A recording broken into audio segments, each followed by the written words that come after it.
Hey everyone, and welcome back to my channel. If you are new, don't forget to subscribe and also follow me on Instagram. I post tons of healthy inspiration, lots of food photos and things like that.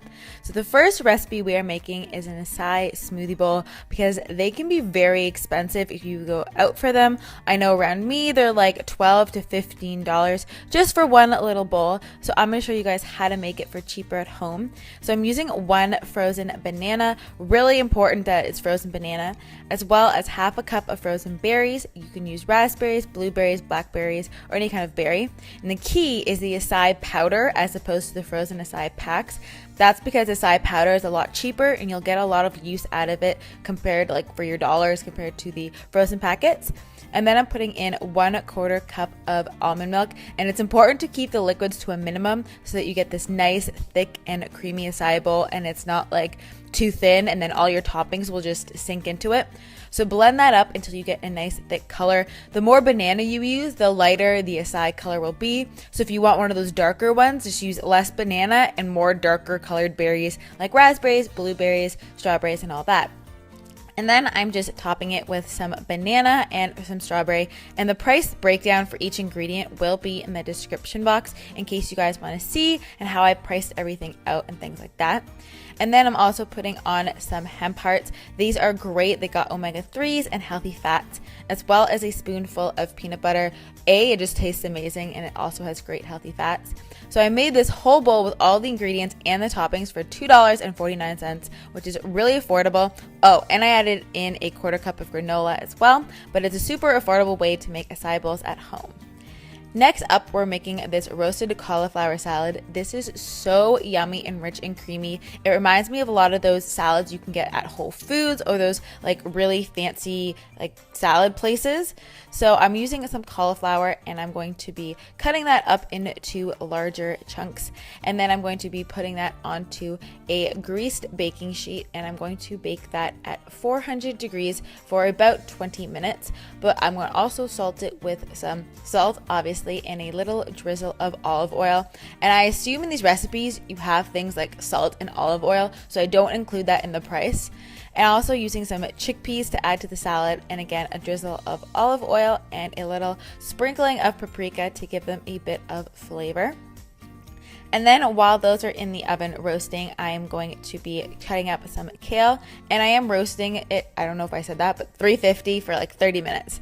And I'm going to chop up some kale while that's in there and use some lemon, which will help break down the kale and make it not as bitter.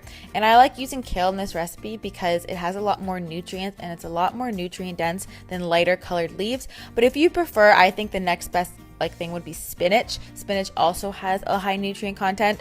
Basically anything other than iceberg will work really well and give you a lot of nutrients. And then once everything's done, I'm just putting that on the top of my bowl.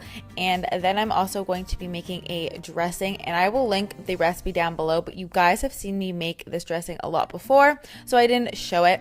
And I'm going to drizzle that over the top, and it's like a lemon tahini dressing. It's really yummy, and I did include that in the price of this dish as well, so it's all included.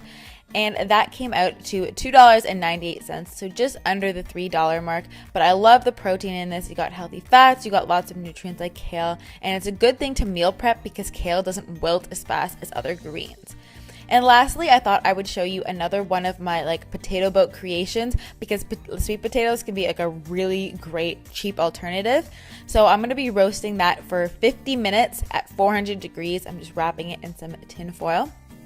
While that is cooking, or near when that's done, I'm going to be cutting up an avocado for some great healthy fats. And I just love, I know I did another sweet potato boat recipe in my last cheap recipes, but I just love using a sweet potato and then changing up the toppings and the fillings because it's a really, really inexpensive way to get in some good, healthy, complex carbs. And then I'm going to be also frying up an egg for some added protein into this as well. Once your potato is done, just push it with a fork to make sure it's soft all the way through. And you cut that down the middle and put it onto a plate. And then I'm using a fork to kind of mash down the sides a little bit so that it's a little bit easier to eat. You don't have to do this, but it makes it a lot easier to eat if you just mash it up a bit. And then I'm layering it with some of the avocado. So I'm only using half of an avocado just for the price point. And then I'm putting 1 egg. An egg is also a great thing to use because it actually has all the essential amino acids in it, and it's one of the only protein sources that does it. And they're fairly inexpensive compared to like organic chicken. And guys, look at that yolk. This is so good. I love having this. I also usually add turkey bacon, but I forgot to add it in, but I put it into the price down below. So I used 2 strips normally of turkey bacon. It tastes so good, and it's kind of like breakfast. I hope you guys enjoyed this video. If you want more like this, don't forget to leave me know in the comments down below. I hope you guys all have a fabulous day, and I will see you in my next video.